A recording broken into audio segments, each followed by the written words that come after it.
Assalamualaikum warahmatullahi wabarakatuh. My name is JEFFRY. I will be the first presenter. So my part is I'm going to explain about the economic cooperation and integration. Economic development projects and programs have been implemented to ensure continuous growth and prosperity, as well as reducing the gap between member countries. Economic cooperation in this region has evolved gradually from economic cooperation to a new economic integration. This evolution is paralleled with the enlargement of the grouping from 5 to 10 member countries and to follow global trend of economic bloc formation. Evolution of ASEAN's economic cooperation started since its establishment in 1967 up to now. The need to develop its economy is very important because of the one of the principle of ASEAN Declaration and Bangkok Declaration is to accelerate economic growth in order to become a prosperous region. Not only that, economic development is also crucial in order to reduce the economic gap between two blocs in this region, which are ASEAN 6 and ASEAN 4 that include the CLDM. In the beginning, ASEAN adopted an inward-looking trade strategy in accelerating its economic development by encouraging trade among countries within the region, and this approach was unsuccessful as trade among member countries is smaller than trade among ASEAN and foreign countries. In the 1990s, introduction to AFTA signaled that it's focused more to outward-looking, and moreover, economic integration will lead to achievement of ASEAN Economic Community, which is AEC. The regional economic integration has entered into aggressive momentum where the 9 ASEAN summit agreed to create the ASEAN Economic Community AEC as a one principle in order to achieve ASEAN Vision 2020. The objective of AEC is to convert ASEAN as a single market and production base, supporting the concept of economic integration. This is to ensure that this region is a constant supplier to the global chain and competitive and dynamic region in economic segment. This marks the breakthroughs for ASEAN as it is manifestation of the growing political will in favor of economic regionalism. That's all from me. Thank you. Okay, Assalamualaikum. There are 10 countries that had cooperated in ASEAN.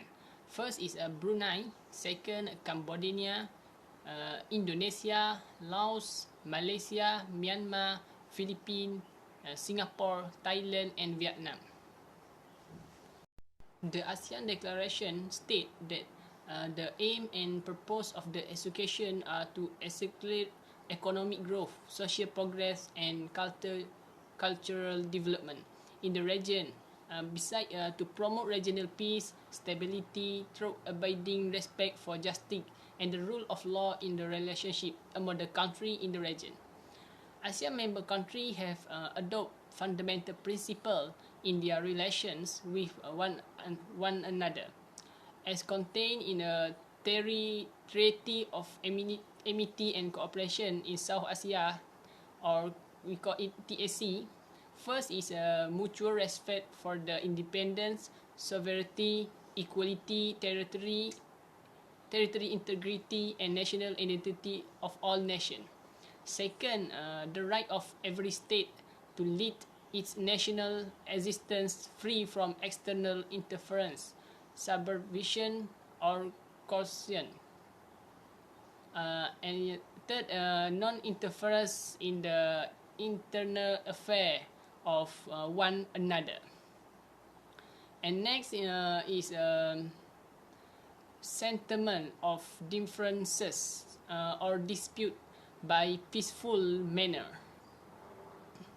And fifth, the renunciation of the threat or use of force and effective cooperation among themselves. Hi, my name is NADZMIE. So I will explain about does ASEAN promote economic growth, social progress and cultural development. To accelerate the economic growth, social progress and cultural development in the region through joint endeavors in the spirit of equality and partnership, in order to strengthen the foundation for a prosperous and peaceful community of Southeast Asian nations, and to promote regional peace and stability through abiding respect for justice and the rule of law in the relationship among countries in the region, and adherence of the principle of the United Nations Charter. This progress is matched by the grouping's expansion from 5 to 10 member nations, as well as the worldwide trend of economic creation from its inception in 1967 to the present. ASEAN economic cooperation has evolved. The need to expand its economy is critical, since one of the principles of the ASEAN Declaration or the Bangkok Declaration is to accelerate economic growth in order to become a wealthy region. Next, in line with the ASEAN Vision 2020 aim, the ASEAN Socio-Cultural Community envisions Southeast Asia united in cooperation as a community of caring societies based on a shared regional identity. The community should encourage social development cooperation with the goal of increasing the standard of living of disadvantaged groups and the rural population, and shall seek the active participation of all sectors of society, particularly women, youth, and local communities. ASEAN will invest greater resources in basic and higher education, training, science and technology development, job creation and social protection to guarantee that its workforce is equipped for and benefit from economic integration. ASEAN would strengthen its collaboration in public health, particularly in the prevention and control of infectious and communicable illness. Human resources development and enhancement is a critical approach for creating jobs, reducing poverty and socioeconomic gaps, and guaranteeing equitable economic growth among ASEAN's ongoing operations in this area are the following: ASEAN Work Programme for Social Welfare, Family and Population, ASEAN Work Programme on HIV or AIDS, ASEAN Work Programme on Community-Based Care for the Elderly, ASEAN Occupational Safety and Health Network, ASEAN University Network, which is AUN, promoting collaboration among 70 members, University ASEAN, ASEAN Student Exchange Program, Youth Culture Forum and the ASEAN, the annual ASEAN Culture Week, ASEAN Youth Camp and ASEAN Quiz. Then ASEAN Media Exchange Program and Framework for Environmentally Sustainable Cities, which is ESC, and ASEAN Agreement on Transboundary Haze Pollution. And the last is ASEAN Work Programme on Preparing ASEAN Youth for Sustainable Employment and Other Challenges of Globalization. Hello everyone, back with me again. I'm JEFFRY. So now I will explain about the intention of the ASEAN in establishing the ASEAN Economic Community. On January 1st, 2016, the world's seventh largest economy, the Association of Southeast Asian Nations (ASEAN), inaugurated the ASEAN Economic Community (AEC). The AEC aims to create a single market and production base for the free flow of goods, services, investment, capital, and skilled labor within ASEAN. The new community offers expanded opportunities and inevitable challenges for multinational investing in this diverse but often opaque market. ASEAN drafted the blueprint for the ASEAN Economic Community in 2007 to build a single market and production base, a competitive economic area, a region of fair economic growth, and a globally linked regional economy. The blueprint defined 4 pillars of the AEC. The AEC's implementation has been a work in progress for the past 8 years.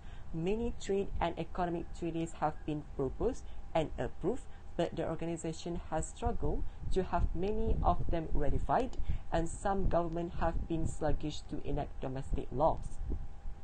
Cross-country development and efficiency disparities continue, to jeopardize AEC goals due to worries of brain drain or a race to the bottom, for example, while cross-cultural and political divides have proven insurmountable in achieving consensus, the AEC will begin to fulfill aims of integrating the region's production base as intra-ASEAN collaboration grows, notably through policies like as free movement of product and services and the abolition of cross-border tariff. The AEC era may become more appealing to potential investors as China's labor costs rise and the economy low. That's all from me. Thank you. The AEC may open the door to more innovative business forms. Companies can, for example, establish a succession of specialized subsidiaries in several ASEAN nations, each with its own regional headquarters and or joint partnership with local firms, reduce cross-border tariff and unrestricted movement of product allow such arrangement to capitalize on each country's comparative advantages. In the end, the AEC's capacity to handle cross-legal and cross-cultural disparities among member nations will determine this prospect. While each country's capabilities vary within a particular market, many of them have a local limitation or prohibition on foreign ownership of locally formed businesses. Furthermore, differences in corporate governance regulations such as shareholder capital and even language requirement will all pose obstacles to pan-regional company structures. In ASEAN, the COVID-19 pandemic has bring negative effect to the economic activity across the region, as evident in the decline in tourist flow, disruption in air travel, and weakening in consumer and business confidence. As several countries impose lockdown, community quarantine, stay-at-home orders, and travel restriction or prohibition to contain the virus. In addition, it also has economic impact as the stoppage in production, disruption in business operation, and widespread restriction on the movement of people resulted in loss for business, loss of livelihood, and income for workers. According to the estimation provided by the World Bank, which was published in June 2020, the pandemic is expected to cause a 5.2% contraction of global GDP. Next, there would be impending demographic problem. Almost all the region economies will experience decline in labor supply growth in the next 2 decades, and this can have significant implications on the region economic prospect. Many ASEAN economies are experiencing demographic change that imply downward pressure on labor supply and economic growth. Malaysia will also face a large deceleration while South Korea, Taiwan, China, Thailand, and Hong Kong will see growth turn negative. Furthermore, there are also issues which is decrease in production of goods resulting in low GDP. Low GDP will cause the country to economic recession. In order to avoid this, the ASEAN may and should look into strengthening regional economic cooperation between its member states, specifically by exporting each country's main commodity. For example, the region implement lower tax on importation. This will help and result in better regional trade and higher GDP of the region as a whole. From the experience in economic integration of the Association of Southeast Asian Nations, the decision immediately made is apparent that ASEAN performance in economic integration may be assessed either as a good or not so good, depend on the specific aspect, being a measure and the metric being applied. Usually, we think of economic integration in terms of measure of trade and financial flow, and by this relatively narrow measure, ASEAN has been successful. Intra-regional trade has been risen from the 35% in 1980 to 65% in 2007, resulting from the expansion of regional supply network for the manufactured goods centered on China. Furthermore, as ASEAN trade with the rest of the world, while the accounting for a smaller proportion of the total trade, has increased from the 30% in 1980 to 29% in 2017. Since the ASEAN financial crisis in 1970, there have been considerable development in the size of the sophistication of the ASEAN national market, having grown at least threefold in the last decade. Efforts are being pursued for the further link and deepen the ASEAN financial market through the liberalization of capital account and financial service on the Chiang Mai and ASEAN Board Market Initiative. Finally, at the outer extreme of the scientific cycle in Asia-Pacific Economic Cooperation, which prides itself on the cooperative, voluntary and informal nature in interaction between 21 economies, clearly the consideration and overlapping regional institution and integrative conglomerate above the have an effect for the buy-in trade and finance, including shared commitment to the open, reducing and abolishing the barriers to trade and financial flow, and increased political momentum toward integration, allowing for the collective approach and management of risks through the shared surveillance and coordinated action. In that, ASEAN experience shows that the shared goal cannot be limited to narrow economic concern. Inevitably, integration must be encompass the political as well as the socio-cultural aspect of the governance. The shared process of ASEAN of big relationships that promote the collaboration and informal sharing. We have the help to defect and moderate conflict and help to strengthen the foundation for sustained peace and share the development. Benefit of economic integration. The first one is trade creation. Member countries have a wider selection of goods and services not privately available. Acquire a good and service at a lower cost after trade barriers due to lower traffic or removal of traffic, and encourage the more trade between the member countries. That balance of money spent from the cheaper goods and service can be used to buy the more product and service. Next is greater countries. Unlike WHO with hub membership is 147 countries, easier to gain consensus among the small membership in region integration. Next is political cooperation. A group of nations can have a significantly greater political influence than each nation would have the individual.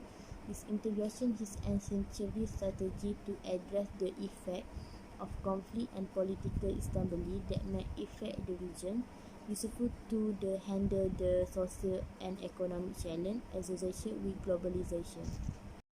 Lastly, employment opportunities. As economic integration encourages trade liberation and lead to the market expansion, more investment into the country and greater diffusion of technology, it creates more employment opportunity for people to move from the one country to another to find job of the earn higher pay.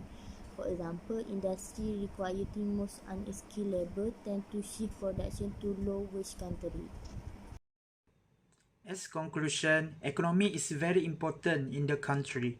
The economic growth can bring benefit in developing economy. There are many benefits of economic growth in ASEAN.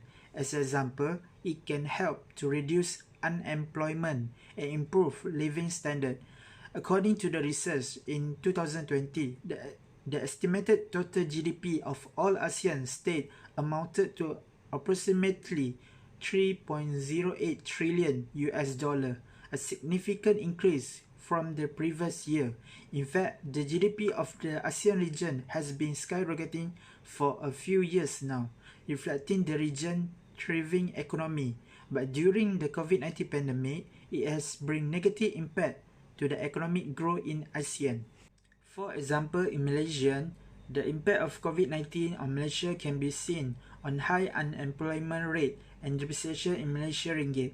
Plus, in Philippines, the export sector also remain weak, with the export of goods down 5.2% year by year in January 2021. This issue really can affect the economic growth in that country. From that issue, ASEAN need to find some solution to solve the economic issue so that they can avoid from bad economic impact in the future and can improve the economic growth in the ASEAN effectively.